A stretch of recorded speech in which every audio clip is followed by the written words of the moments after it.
coming alongside and letting them be part of what goes on next, for sure, instead of feeling like you're gonna dictate a program or now you need to do these things and tell these people, and like, no, you gotta stay back and listen and validate for a while. So that would be first, and then to know like they're not by themselves.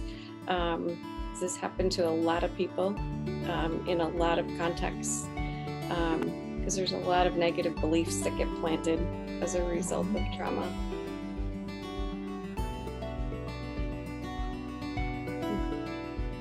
There's two different things. You can forgive, but that does not, you forgive because you need it. And restoration is a total different,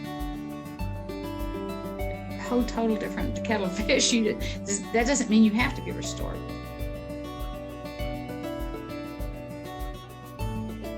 It's been interesting to watch, in particular, how like churches and mental health collaborate, because I think there's been some barriers there, right? Like in just where people are at, what they view, how they view mental health and mental health assistance, how they view mental health diagnoses, all of that. So I think I think more collaboration between those two, and seeking to understand first, right? And being able to say when, okay, this sounds a little scary, or this sounds a little like, help me understand this.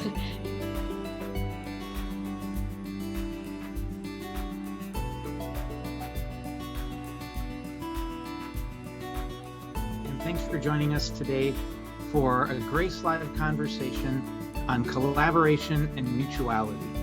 We've been going through a 6-part series on 6 principles of trauma-informed practice. How do we take these principles that help us to understand trauma and how to respond in a responsible way when we become aware of somebody's experiences with trauma? How do we take that and apply it in the church? How do we take that and apply it in our everyday interactions with people? So that's the series that we're in right now. Thank you for joining us. Today we're talking about collaboration and mutuality. Next month, we'll be talking about empowerment, voice, and choice. And then in June, we'll be talking about humility in the face of historical, cultural, and gender factors of trauma. This is a Grace Live conversation, and so just a little bit about Grace. Grace stands for Godly Response to Abuse in the Christian Environment. We were started back in 2004 by Boz Chividjian, who was a child abuse prosecutor, and noticed that often when he was trying a case, and that case intersected with the faith community in some way, the faith community, that church, would show up in strong numbers, but usually on the side of the perpetrator, not on the side of the victim or the survivor. And he realized that this did not reflect the heart of God. And so back in 2004, he started Grace. Grace has since then worked with churches, ministries, missions organizations, and other Christian faith communities to better recognize, prevent, and respond to abuse. Our focus was initially child abuse, and we still have a strong focus with child abuse, but we focus on other forms of abuse and trauma within Christian faith settings as well. For our conversation today, we are honored to have a couple of amazing guests that I've been fortunate enough to meet over the years. Cheryl Lerfeld and Janet McGee, thank you so much for joining us today as we have this conversation. Could you please introduce yourselves? Yeah, thanks, Pete. Cheryl Lerfeld, as you said, I am a therapist at Life Development Resources in Lakeville and St. Paul. I'm one of the directors here, so I get to do all sorts of fun things with our staff getting licensure, and I work a lot with trauma and especially doing DBT and EMDR. Well, I'm Janet McGee, and I'm the founder of Blue Sunday Child Abuse Prevention, and we started in 1998. Our goals are to get the faith community involved in their own communities, about child abuse prevention and intervention and relief efforts. And the vehicle we use to help them get on board is we started the National Day of Prayer for Abused Children, and it's always the last Sunday. It was yesterday, the last Sunday of April, which is Child Abuse Prevention Month. So we have educational efforts that will line up with what we'll be talking about today, what God has to say and what science has to say about trauma and how it can affect individuals. And we're thrilled to see the church waking up and participating and helping people heal. I'm glad to be here. Awesome. I have had the opportunity to collaborate with both of you in various capacities. Cheryl and I used to be at the same therapy practice, and we had a chance to collaborate related to clients and families that we saw. And with Janet, been able to collaborate with her on training opportunities, and also very happy that my church observed Blue Sunday yesterday. Good. So, all right. So as we jump into this idea of collaboration, this idea of working together, I guess the first question I have is why is it important that we collaborate and work together? Yeah, I would say, when I think about collaborating together, I think about all the levels, right? Collaborating with the survivor personally and figuring out what they need, but collaborating within all of our systems, our church systems, our county systems, kind of knowing what the resources are for everybody. But yeah, I think in this context with faith communities, I think really collaborating to make sure mental health and the churches are working together to get survivors what they need first and foremost, and to protect the people within those walls, for sure. I agree with you, Cheryl. I feel like I think the churches just need to know that it's in every church, the same needs, the same body of people. The numbers are typically 20 to 25% of the congregation have had some type of trauma. And if they're not made to know that, or if it's not been shown to them, and that's in all the faiths, that I think by collaborating, by talking and letting this be a conversation of not just about what you can do for children in your community, what are you doing with the adults in your community, and specifically the ones who see you every Sunday. And so it's important. Yeah, it's essential. There's a few things that you guys mentioned that I really appreciated. One is just realizing how common trauma is and how much it is around us, and oftentimes we forget that, or maybe we don't even know that. As we were preparing for this conversation today, Janet, you shared a story with me about a group of women that had gotten together, and that story I thought was just so powerful, and I was wondering if you would share it with those who are listening. Yes, we as part of Blue Sunday, we had churches can pray on the last Sunday of April, and one of the churches was a church out in California. And I heard from their church secretary, who asked me if I would like to meet her pastor, who was coming to Texas, where we are located. She didn't know how big Texas was. I did drive to go meet him, and we ended up at the same conference. And he has designed some material that takes the adverse childhood experiences materials, and he laid the Word of God next to that. And it's called Ace Overcomers. Wonderful material. Any church can do it. It's just like a Bible study, but specifically for people who have trauma. And it's wonderful. So I was going to take the class just so I could teach the class, because I felt I was healed and equipped. So in the training, which is simply listening to the disc, and there's a little workbook, it's very simple to do. I realized how much of healing I still had left to enjoy. And I was so excited. So the first class, all the women who showed up, I knew every single one of them. And some of them I'd known since they were born. And none of us had ever told each other until that day that we had had issues. And it was very tearful for me to see kids I'd had in Sunday school that never trusted me to say anything. And it was the best. The first class was the best because I got to get in there with them and learn and dig and watch what God would do. It's still a no-no. It's still taboo, and we've got to change that. I was going through, we moved, so I just recently went through some of my old papers, and I found a letter from a little girl, and she was crying for help, and I never recognized it then. But she talked about not seeing her mom, and her dad had taken her away, and she was still getting to come to church. She had gone through all this trauma, and I just hugged her and went on about my business. And I realized, boy, I wouldn't do that today. I'd reach out to that family with as quick as I could. These are better days, better days. Yeah. The time to listen, the time to work together, the time to reach out collaboratively. We hear little snippets and we don't know what to make of it.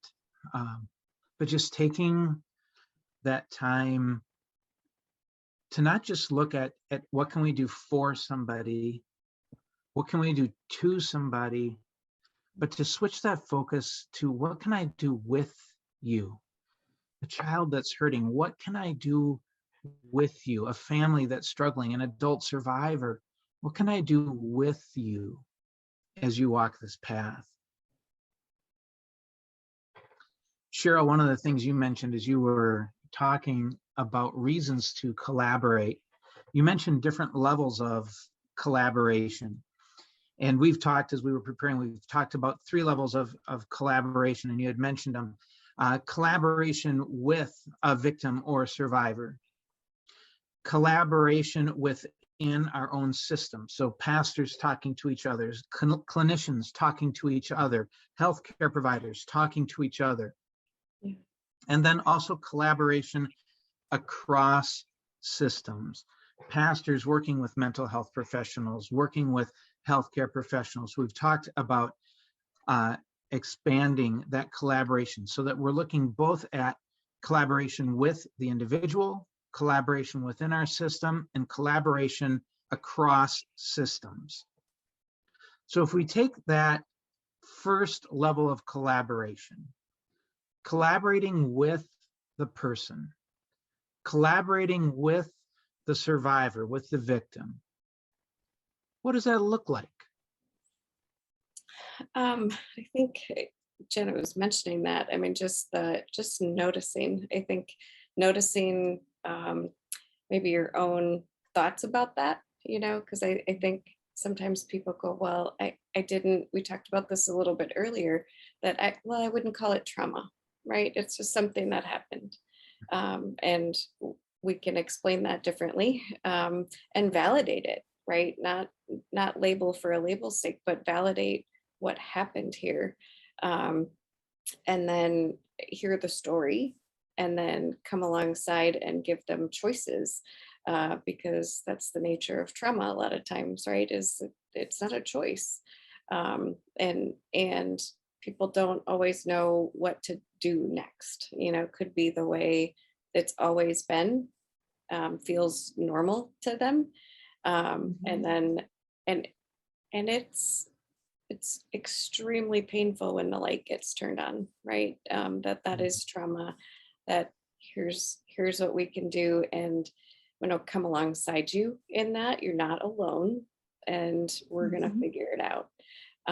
Because I think that is step one, to validate the experience and then let somebody know they're not alone in it. Because it is, like Janet said, something that people don't talk about and don't know how to put words to it sometimes.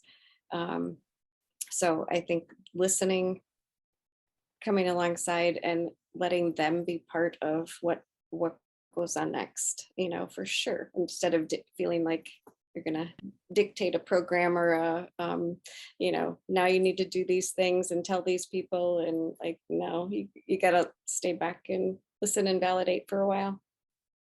So that would be first. And then to know, like, they're not by themselves. This happened to a lot of people in a lot of contexts because there's a lot of negative beliefs that get planted as a result of trauma. So yeah, that's where I would start. Wonderful. You know, one of the things that we do in our and we only do this particular program for uh, adults. Well, we have done it for like teen moms.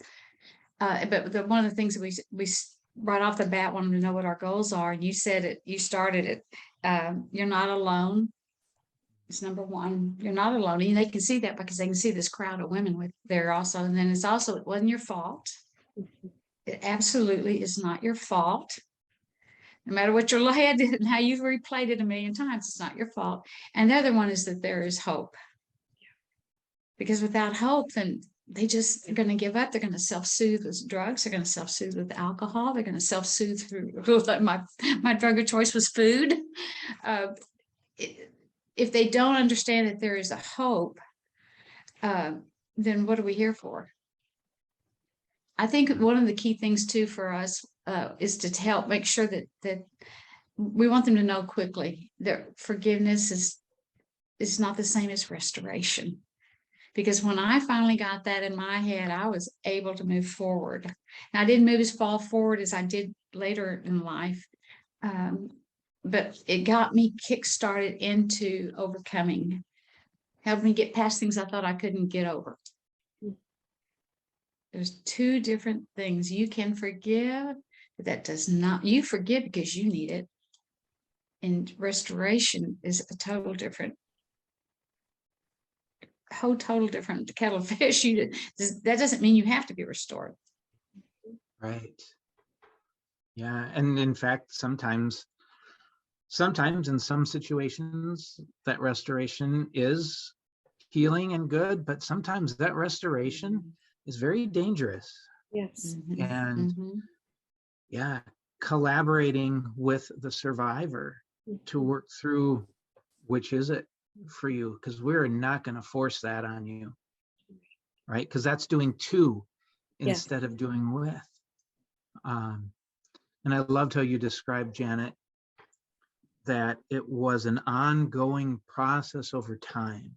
And it takes somebody who will walk with you as you figure out when is it time for the next step, rather than telling you, you need to take that step now.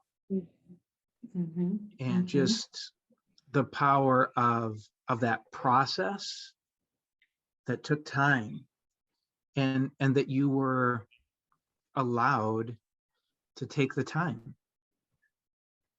So very powerful. If it's beneficial, if it's good, if it can bring about good things, why is it hard?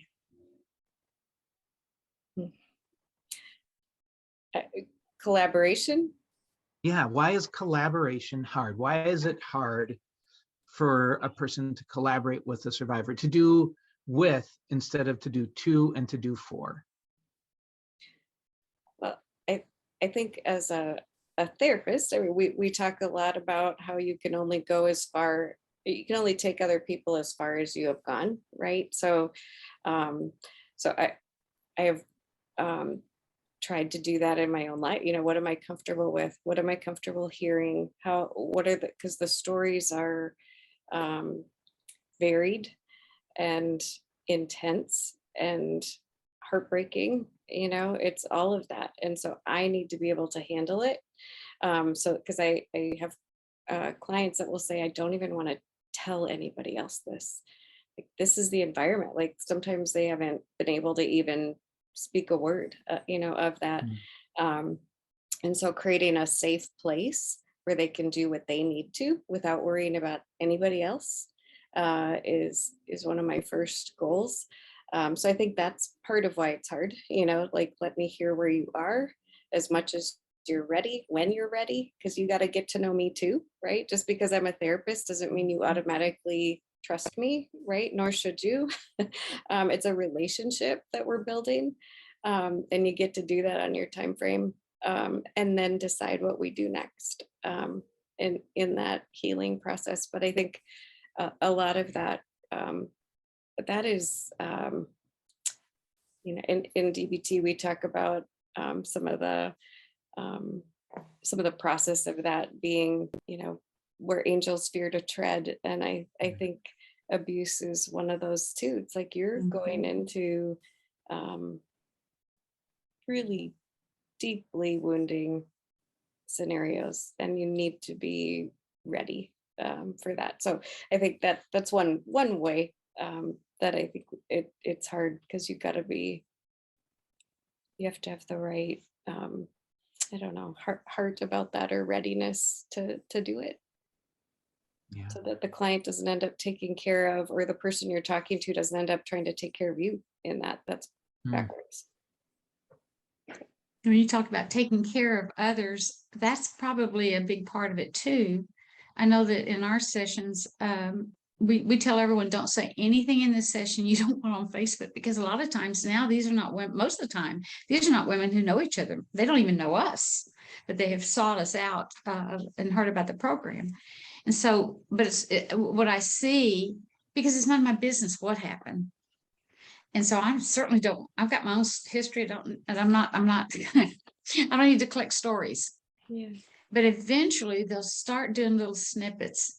And one of the common things I saw, and it just was exactly for me, I didn't want to hurt anyone else. And I felt like if I ever spoke up, I was going to be cast aside. I was going to hurt the people who love the same person I love. And afraid that no one would believe me. And in a way, I'm still protecting the one who was the one who hurt us. And so that was what held me back. And finally, I can remember calling my sister and just saying, "Okay, get ready, because it's coming. I'm gonna say it." And so I spoke to her. She struggled, of course, because she did not have that same experience. And so she loves me fiercely. She'll probably, maybe she's watching. If not, she'll see it later.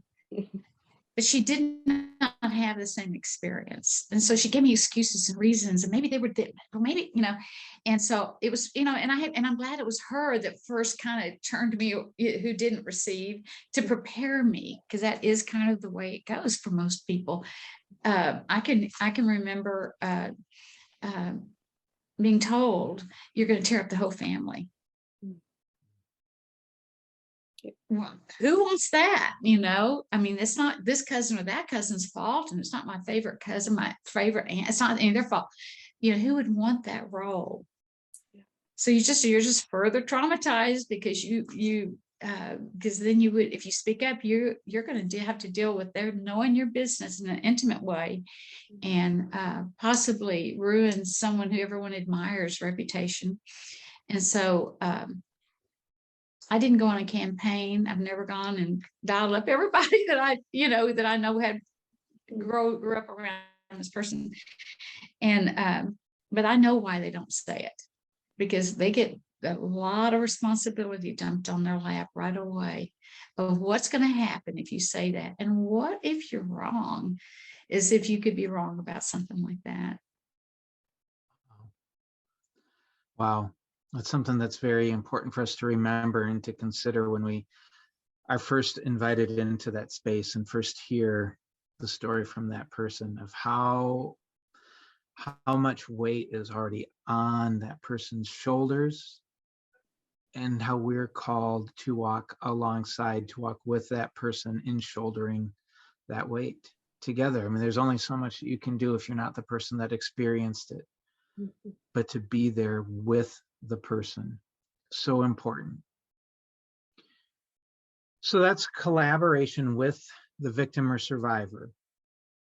The next level of collaboration we talked about is collaboration within our own group. So pastors talking to each other, youth leaders working with each other, therapists working with each other. Cheryl, I can think of families where you and I would meet on a regular basis, where I was meeting with a child and you were meeting with parents, or something like that. And just that level of collaboration. So what does collaboration within our own group, within our own organization look like? I think uh, within our own group, I mean, as far as therapists, I think that's promoting. I take that very seriously as my in my job as a supervisor.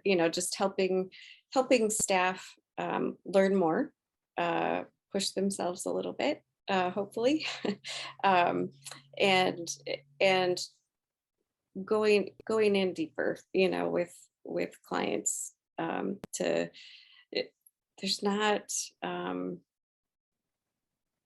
it's not for every person shouldn't be seeing the same people, right? I mean, we all have a different place. So I think trying to balance that, again, and then education, promoting openness, um, and as a therapist, you're not telling your own story, of course, with clients or coworkers necessarily, um, but you can educate yourself. You can know where the gaps are, you can know what the resources are, what are the best treatments, to help and support people. So I think the more we can share that education, and be part of groups that are promoting that, and dive in there, the better. Yeah, that's kind of how we do it here. We do a lot of education, with our staff, and gently, like, check this out. Everybody, my supervisees are always like, I hear you in my head talking about EMDR. I'm like, well, do it. Yeah.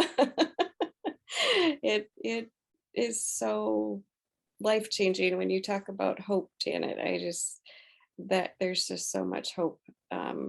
People don't have to be where they are necessarily, right? And you can do it less painfully than before. So that is a big mission for me in my group.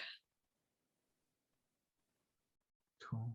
That's, I think, because what we do is we work with churches to try to get them to pray, and then we ask them to put feet to their prayers by doing a project locally, and we give them a model of that by working closely with child protective services within their own city, with child protective service agencies within their own city. It doesn't necessarily just have to be a state agency in the church, which the doors are open and can do that now.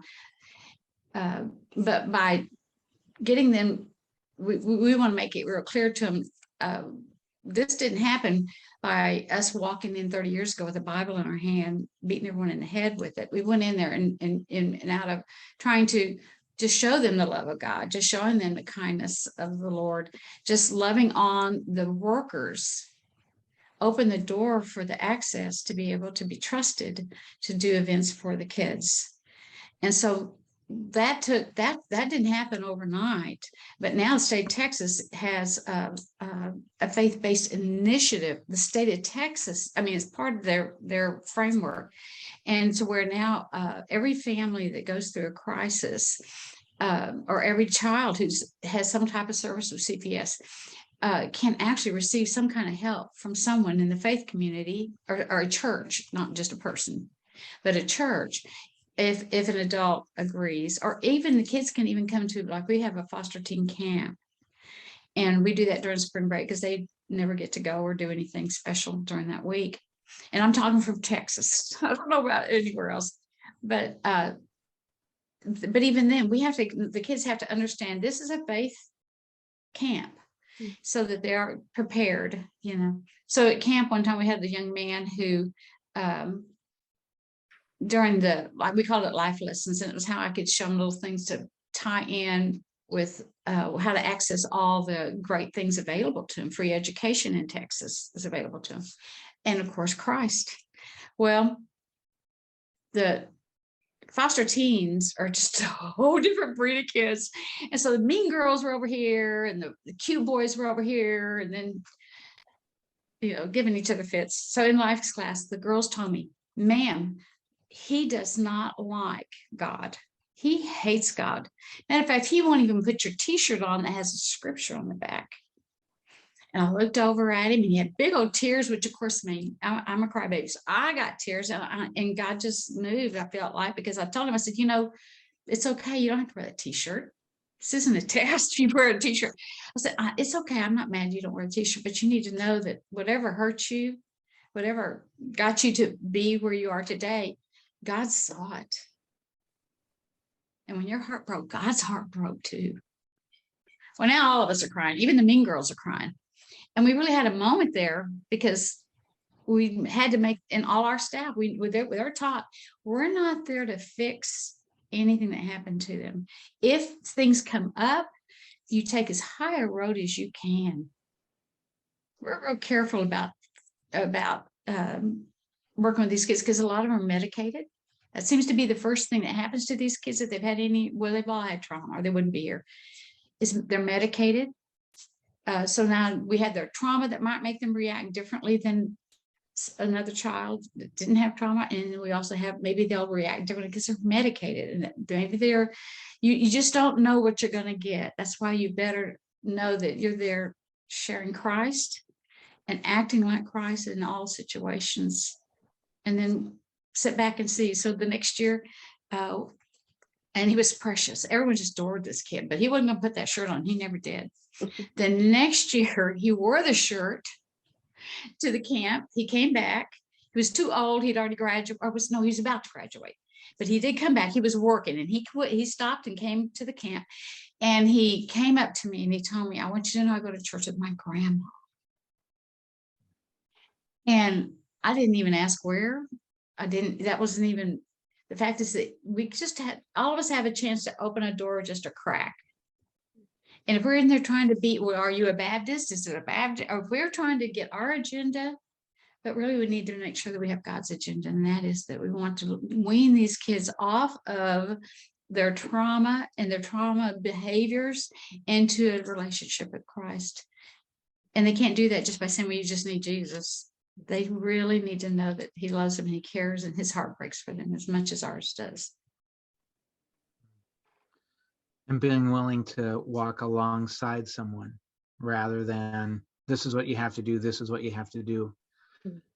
That really conveys, I think, that heart of, yeah, I'm just here for you, not to control it, not to bring my goal, but to just be here and walk with you. Mm-hmm. Mm-hmm. And it's so important within our organizations. How when you don't have the answer, that there's other people, whether you're a pastor and you check with another pastor, you're a youth leader, you check with another youth leader. You're just, you're a parent at the church and you see something.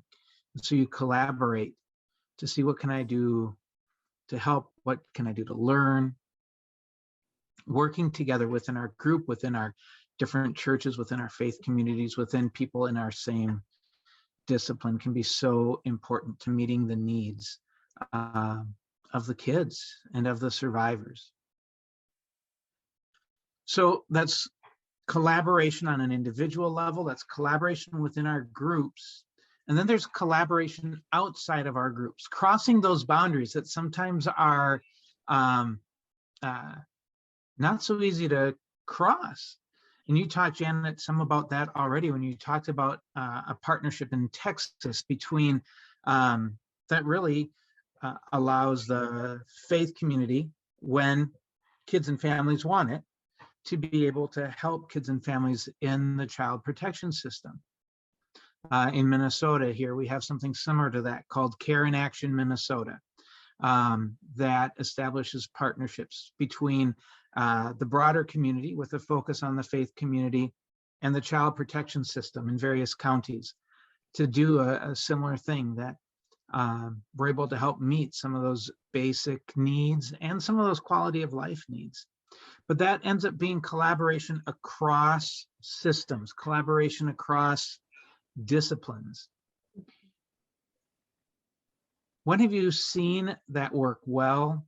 And what does it look like when systems are collaborating together to together walk alongside with the victim or the survivor. I think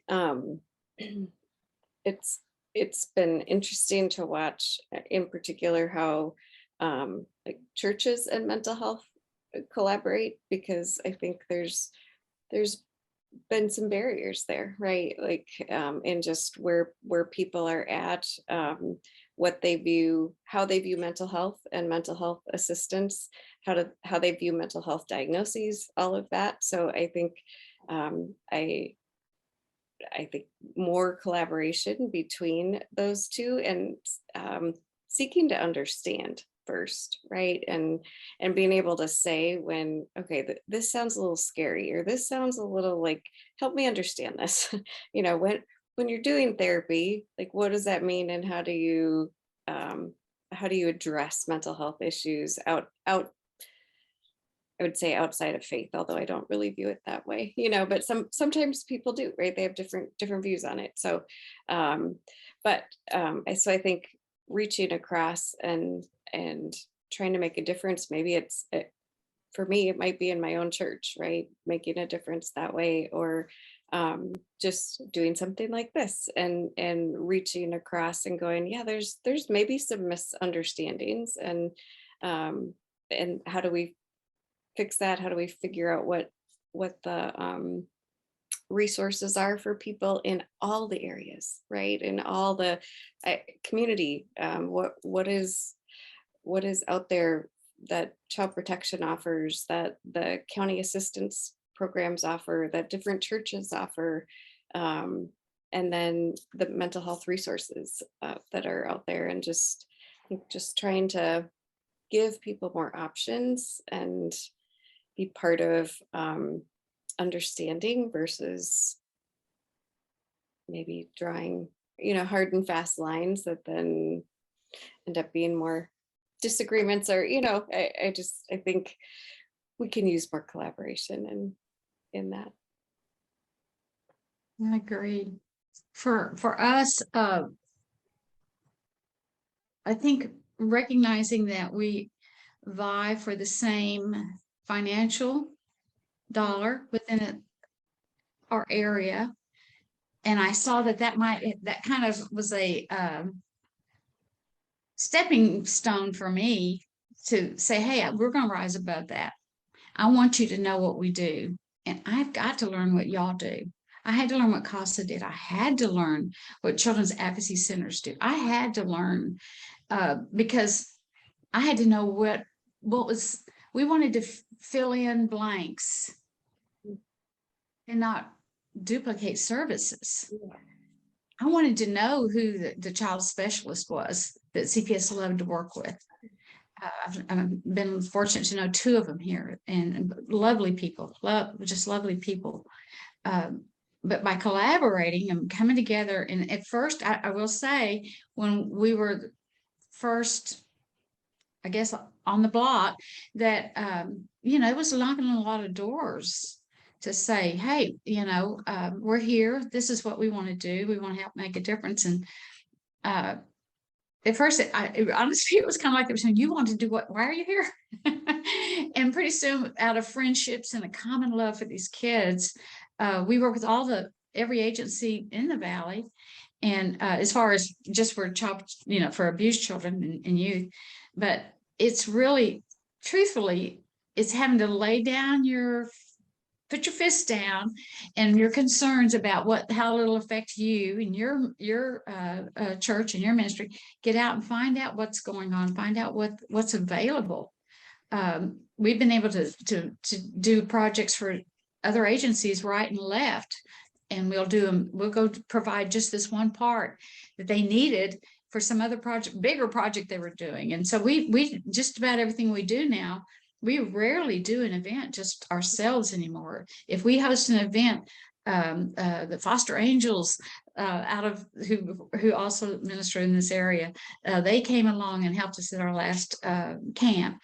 We have children's advocacy centers. It's not just once a year during Child Abuse Prevention Month, but year round, especially Christmas. We want to be available to help our sister agencies help our kids, because they are all the same kids. They're not Blue Sunday kids. They are all our kids. And when the faith community recognizes that, they may not at first want to participate, but they might be willing to help financially. Or they may have, we might, not just us, one of the other agencies, is now that we've worked so long together, they now will look at churches as a resource. And they are, because there's people sitting in churches that wish they knew what they were supposed to do with their life. If only I just had a ministry. Well, you have a ministry. The Bible says, you're supposed to do it unto the least of them is pure religion.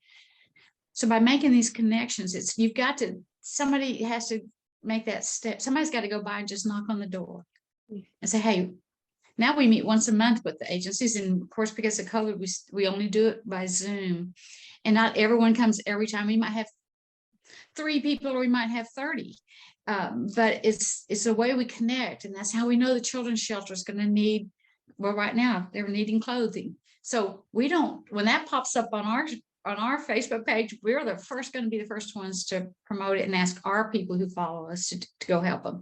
And so we work together, and it's working, but there's always room for more improvement. There's always, Costa just got not a therapy dog, but like a comfort dog. I can't tell you what that's meant to all of us, because we work so close. We feel like we all got the dog. We're so excited, we cheer for him and we promote him every chance we get. That family unit is what God, I feel like, I think that's what, don't laugh, but our church has a saying: you're either in-house ministry or you're outhouse ministry. And I was offended at that, because they told me I was outhouse ministry. And I thought, oh, well, how rude. But what that meant was there's people who take care of the flock that's there, and there's people who God's called to take care of the community. You get out there and to do that kind of ministry. There has to be both. It can't all just be what happens inside. Yeah. If you only swim with the same fish, it's going to be pretty boring. It's going to get stale. There's some people who live in that environment, but I feel like God's really called us to go out into the highways and the byways. And that's not just to people, but to agencies as well. Well said. Absolutely. Absolutely. And as you talked about that collaboration, you described an awful lot of work. Mm-hmm. You described going to other organizations, even when there may be some level of discomfort, some level of mistrust. Mm-hmm. You talked about not waiting for the big need, right?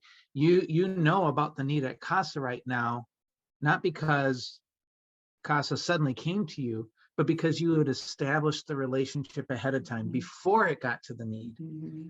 And I think that those are a couple of key pieces. One, recognizing that collaboration across disciplines, that is going to take some work. Mm-hmm. That is not an easy thing. It's going to take time. It's going to take connections. It's going to take calls, video calls, phone calls. It's going to take going out to coffee, going to meetings. And it's going to involve doing it before there's a crisis, right? For a pastor, for a faith leader, when that person in the church comes to them and you realize as a pastor, this person needs a therapist, this person needs more, this person is suicidal and I don't know what to do, this person has experienced trauma. And you know what, we didn't have that class in seminary because they don't have that class in seminary, usually. To suddenly then have to scramble to find who might be an option for a therapist ends up creating difficulties for both that pastor that wants to collaborate or that leader that wants to collaborate, and then for the person who's relying on you, to help them find someone they can trust, who's relying on you to help them find somebody who might be able to speak into some of their pain. And so the importance of the work that it takes and the importance of doing it ahead of time before it's a crisis, before it's an emergency. Yeah, I think those things were very, very key in as what you were talking about. So thank you. Well, I was fortunate to have while I was an employee of the church, I was fortunate to be turned loose to pursue that. It didn't start out about child abuse because that was not on our radar, but we did pursue like the school district first, trying to see what needs they might have. So really, it was kind of like a practice run for what we would do eventually around the topic of trauma. And so what we would simply do was just let them know that we're praying for them. And would literally, I mean, the church would say, hey, you know, the schools that were closest to our church, let's start there and just love on them. You know, say, hey, is it okay if we bring cookies? You know, you used to didn't have big old trays of cookies back then, but you know, it's just loving on people, which is what we're to do. If part of healing is you have to trust somebody. Yeah. And so we wanted to be the church they knew they could trust. And out of that, we developed a program where we literally would bring the last week of school before Christmas is a total wash from those schools. And so we would do a program where they could bus their kids in and we would do a live performance. It was a children's theater, but it wasn't for the point of entertaining the kids for the teachers. We really did have some meat in it. It was always a life lesson, you know, but we always included the real meaning of Christmas. I think that collaboration is got to be out of trust, and those are baby steps. Yes. That's just got to be baby steps that you really do mean business. You really do want to be a part of the solution. And I think that starts just by calling up another church and say, hey, I'm thinking of doing this. Will y'all help us too? And I will say plug on our Blue Sunday page. We do have a resource and links page that you can go to. And on there, it's going to give you every major child abuse intervention or prevention agency. And I have the ones that are national, and then we have them broken down by Texas. So it's kind of a nice way to go for churches. They can go and snoop and look at what the different groups do and can kind of handpick, you know, tiptoe into that arena. Or I hope they do. Very cool. So we're getting close to winding up our discussion. I've got one more question, but as I'm getting ready to ask you, Janet and Cheryl, that question, if any of you who are listening have questions for us that you wanted to put into the Q&A, that would be great. And we'll have a little bit of time at the end here where maybe we can address one or two of those questions. So if you have any questions for the panel here about collaboration and mutuality, please go ahead and put that in the Q&A. And we should have time to get to one or two of those questions here at the end if you have them. So we've talked a lot about what collaboration is. We've talked a lot about what it looks like, and even some of the things that we as individuals or as organizations need to do along the way.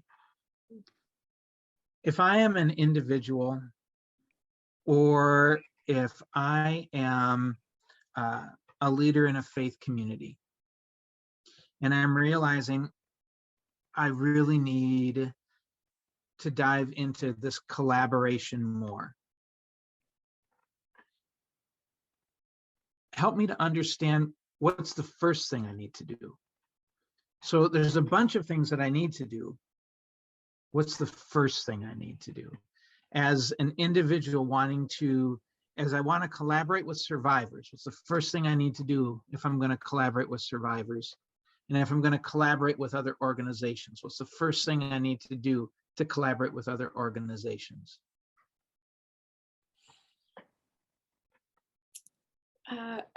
I would say, as far as survivors go, like the first thing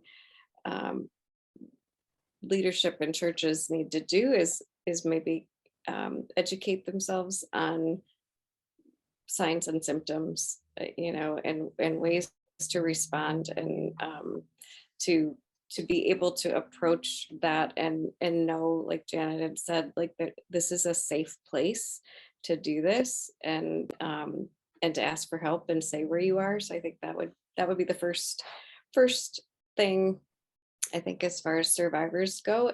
And I think very closely tied to that, which I know you have resources for this, Pete, but making sure your environment is actually safe, for the kids and for adults who are coming, that, to make sure nothing happens there as far as you can, knowing you don't have 100% control, but also, making it a safe place for people to be able to have the conversation.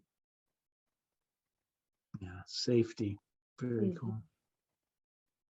I would love to see them make it mandatory class and background checking, mandatory for anyone that worked at the church. I don't care if it's the maintenance man to the pastor himself who would set the tone, where they do background checks, and then they let people know, hey, we do background checks. We're not just sending your kids off with